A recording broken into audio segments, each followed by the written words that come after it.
नमस्कार किसान साथियों, स्वागत है आप सभी का एक बार फिर से मालवा की खेती यूट्यूब चैनल पे। किसान साथियों, आप अपने डिवाइस की स्क्रीन पे देख पा रहे हैं लहसुन की फसल वैरायटी है G2 और इसकी अवधि हो चुकी है 91 से 92 दिन। 3 महीने की ये फसल हो चुकी है और 1 महीना और अभी ये खेतों में खड़ी रहेगी। फसल की कंडीशन और इसकी ग्रीननेस किसान साथियों आप देख ही पा रहे होंगे। और हालांकि ऊपर की नोक पीली पड़कर सूखती ही हैं, चाहे आप कोई सी भी दवाई डालो। ये क्लाइमेट का सबसे ज़्यादा असर इसमें यहाँ पर ही देखने को मिलता है, क्योंकि ये पार्ट यहाँ बहुत ही सेंसिटिव होता है और थोड़ा सा तापमान में ऊंचा नीचा होता है कि यहाँ की जो नोक है ये पीली पड़कर सूख जाती है। किसान साथियों, जैसा कि पिछले वीडियो में मैंने बताया था, अच्छी खासी ग्रीननेस इसमें है, फिर भी फसल में कंद विकास का जो चरण है वो शुरू हो चुका है।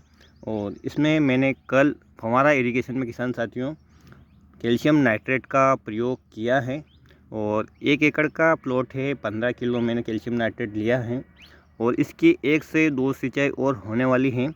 अभी इसमें 11 पत्तियां बन चुकी हैं और सामान्यतः 14 पत्ती के बाद जो 15वीं पत्ती आती है इस वैरायटी में, उसमें जो आप अलग अलग भाषा में उसे अलग अलग नाम से बोलते हैं, कोई उसे झंडू कहता है, कोई इसे गोटी कहता है या कोई उसे लहसुन का फूल कहते हैं, लेकिन उसे इंग्लिश में स्केप के नाम से जाना जाता है। जिसमें छोटी छोटी कलियां बन जाती वो आ जाएगी और फसल है वो पक जाएगी। क्योंकि इसमें अभी कंद बनने का प्रोसेस शुरू हुआ है तो कैल्शियम नाइट्रेट हमने दे दिया है। साथ ही 8 से 10 दिन पहले हमने 05234 का भी इसमें स्प्रे किया था फंगीसाइड और इंसेक्टिसाइड के साथ।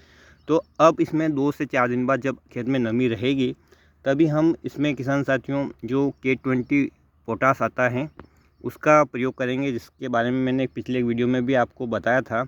और ज़मीन से हम किसान साथियों अगली सिंचाई में हम जो पोटेशियम मैग्नीशियम सल्फेट जो मेपासोल में आता है, या अलग अलग कंपनियों की अलग अलग नाम होते हैं इसके, 4 किलो प्रति एकड़ के हिसाब से इन फव्वारा सिस्टम में इसे फिर से चलाएंगे, जिससे कि इसमें पोटास और मैग्नीशियम और सल्फ़र की मात्रा की पूर्ति हो जाएगी। मैग्नीशियम फसल को लास्ट तक हरा रखेगा, जिससे कि पौधे अधिक से मात्रा में भोजन बनाएंगे और पोटास साथ में किसान साथियों उसको ट्रांजिशन करके लहसुन की कंद की ओर डाइवर्ट करेगा। वहीं पर किसान साथियों जो सल्फर है वो भी फसल में लहसुन की कलियों में तेल की मात्रा बढ़ाएगा, साथ ही पौधे में ग्रीननेस बनाए रखेगा, जिससे कि हमारी फसल है वो लास्ट तक हरी रहेगी। आप इसका हरापन अभी भी देख पा रहे होंगे किसान साथियों। और पूरे प्लॉट में एक जैसी ही हैं, हालांकि ऊपरी नोक तो सभी पत्तियों की सूख रही हैं लगभग हर पौधे में, लेकिन ये पहले की समस्या है, अभी कोई समस्या नहीं है। नई पत्तियां जो निकल रही हैं उसमें कोई भी इस प्रकार की समस्या नहीं दिख रही है। ग्रीननेस भी आप देख पा रहे हैं, इसमें थ्रिप्स की भी समस्या थी, उसका एक स्प्रे हमने कर दिया है।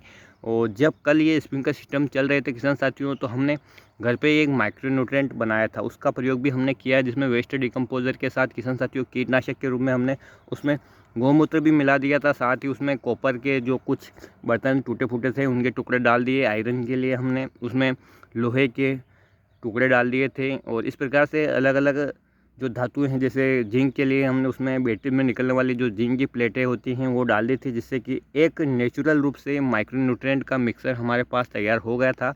उसको पानी के साथ हमने दे दिया है। और अब आप फसल की कंडीशन तो देख ही पा रहे हैं, हालांकि अभी इसमें सिंचाई कल ही हुई है और फसल की जो ग्रोथ है वो भी अच्छी खासी है। और पौधे का जो तना है किसान साथियों वो भी अच्छा मजबूत बना हुआ है। पौधे की हाइट आप देख पा रहे होंगे और इस हिसाब से इसका जो प्रोडक्शन है वो बहुत ही अच्छा निकलने वाला है। हालांकि आप देख पा रहे होंगे कई पौधे पास पास हैं और कई पौधे दूर हैं। तो ये सीड्रिल की बुआई है किसान साथियों, जैसा कि मैंने आपको बताया था कि सीड्रिल कोई सी भी हो लहसुन बोने की, उसमें हाथों की या मैन्युअली बुआई की बराबरी नहीं हो सकती है। तो इस प्रकार से हमारी फसल है किसान साथियों। जो प्रोडक्ट मैं प्रयोग करता हूँ वही आपको बताता हूँ, ना तो मेरा किसी प्रोडक्ट पे कोई कमीशन है और ना ही किसान साथियों मैंने जो प्रयोग नहीं किया है उसके बारे में मैं आपको फिजूल जानकारी दूं। मेरा जो अनुभव रहता है वो आप लोगों के साथ शेयर करता हूं, चाहे तो आप उसे प्रयोग करें या ना करें। और प्रयोग भी करने वाले हैं तो अपने कृषि सलाहकार से आप अवश्य पूछ लेवे, ताकि नुकसान होने की संभावनाएं न के बराबर रहे। अलग अलग प्रकार की मिट्टी है, अलग अलग प्रकार की हमारे देश में जलवायु है, तो सिंचाई का अंतराल और जो खाद हम दे रहे हैं उनका भी फर्क पड़ सकता है कि यदि हमारी ज़मीन अच्छी उपजाऊ है तो हमें कम खाद में भी अच्छी फसल मिल सकती है। वहीं यदि हमारे खेत की मिट्टी हल्की है या कम उपजाऊ है तो उसमें हमें अधिक मात्रा में खाद भी देना पड़ सकता है। तो किसान साथियों, इस प्रकार से यदि आप अपनी फसल की समय पे केयर करते रहें तो आपको कम लागत में भी अच्छी फसल मिल सकती है। मेपासोल फर्टिलाइज़र के बारे में किसान साथियों मैंने पिछले एक वीडियो में भी आपको बताया था कि इसका प्रयोग आप अपनी की फसल में कर सकते हैं, लहसुन की फसल में कर सकते हैं, आलू की फसल में कर सकते हैं, प्याज की फसल में कर सकते हैं। इसको स्प्रे भी कर सकते हैं और ज़मीन में भी दे सकते हैं। स्प्रे में इसका किसान साथियों डोज़ कम रहता है, लेकिन ज़मीन में आपको अच्छा खासा डोज़ देना पड़ता है।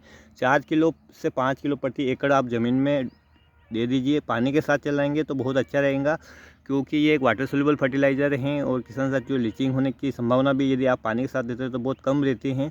साथ ही उसका पूरा फ़ायदा मिलता है।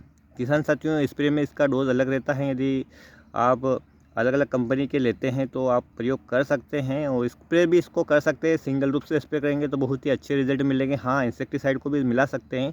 इसको घोल बनाते समय एक बात का ध्यान रखना किसान साथियों, पानी में आप इसको थोड़ा थोड़ा डालें, क्योंकि इसके डालने के बाद पानी गर्म होगा, तो उस पानी को आप हाथ में लगाएं, थोड़ा थोड़ा डालें। और इकट्ठा यदि आपने डाल दिया तो किसान साथियों अंदर सब सारा एक गाढ़ा बन जाएगा और वो आसानी से घुलेगा नहीं। तो आप इसे लकड़ी की सहायता से थोड़ा थोड़ा डालकर हिलाते रहिए, तो ये पानी में अच्छी तरह से घुल जाएगा और आपकी फसल में बहुत ही अच्छे फलों की साइज़ बनाने में इसका योगदान रहेगा। किसान साथी इसे संतरा या नारंगी के बगीचों में भी प्रयोग करते हैं, लहसुन में प्रयोग करते हैं, आलू में प्रयोग करते हैं, अफीम की फसल में डोड़ों का आकार बढ़ाने के लिए भी इसे प्रयोग करते हैं। तो आप यदि इसे लास्ट से पहले वाली सिंचाई में दे सकते हैं, लास्ट सिंचाई में भी दे सकते हैं। पानी में पूर्णतः घुलनशील है, इसलिए किसान साथियों इसके बाद हीट जनरेट होने की ज़मीन में कोई संभावना नहीं है। और फुहारों में आप इसे दे सकते हैं, ड्रिप में दे सकते हैं, या खुले पानी के साथ भी आप इसको चला सकते हैं। तो अपनी फसल में समय पे सही खाद का प्रयोग करना किसान साथियों काफ़ी लाभदायक रहता है। यदि आपने पोटेशियम युक्त फर्टिलाइज़र का प्रयोग 90 दिन की अवस्था के बाद अपनी फसल में कर रहे हैं तो इस बात का ध्यान रखिए उसका पर्याप्त मात्रा में डोज लें। और एक पोटेशियम युक्त आप प्रोडक्ट का प्रयोग कर ले तो आपको ज़रूरी नहीं है कि फिर आपको दूसरा डालना। जैसे आपने K20 डाल दिया तो ऐसा ज़रूरी नहीं है कि आपको फिर 0050 ही डालना है, या आप और अन्य प्रकार के जो लिक्विड पोटास आते हैं उनका भी प्रयोग कर सकते हैं। किसी भी एक प्रोडक्ट का प्रयोग कीजिए, 2 का कीजिए, 3 का कीजिए, लेकिन अलग अलग जगह में कीजिए, प्रैक्टिकल कीजिए।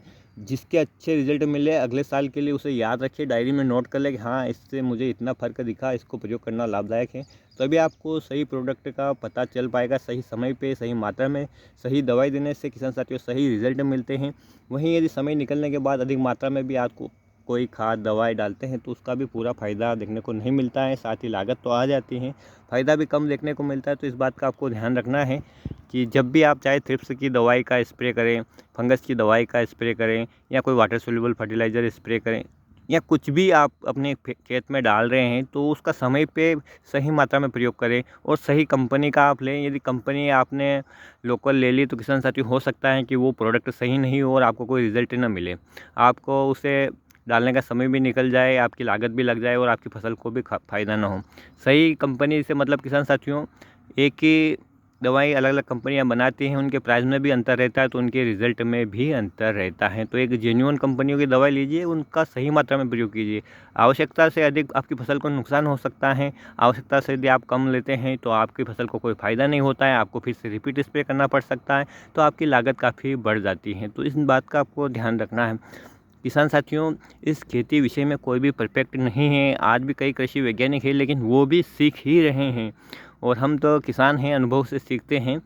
और आप अपना अनुभव डायरी में नोट कीजिए किसान साथियों, निश्चित रूप से आपको फ़ायदा होगा। तो आज के वीडियो में मैं इतनी जानकारी देना चाह रहा था, तो उम्मीद करता हूँ कि आपको ये पसंद आएगा। पसंद आए तो प्लीज़ वीडियो को लाइक और चैनल को सब्सक्राइब कीजिए। फिर मिलेंगे एक नए वीडियो में एक नई जानकारी के साथ। तब तक के लिए किसान साथियों ख्याल रखिए आप अपना, अपने परिवार का, अपने पशुधन का और अपनी फसलों का। वीडियो देखने के लिए आपका बहुत बहुत धन्यवाद। जय हिंद, जय जवान, जय किसान।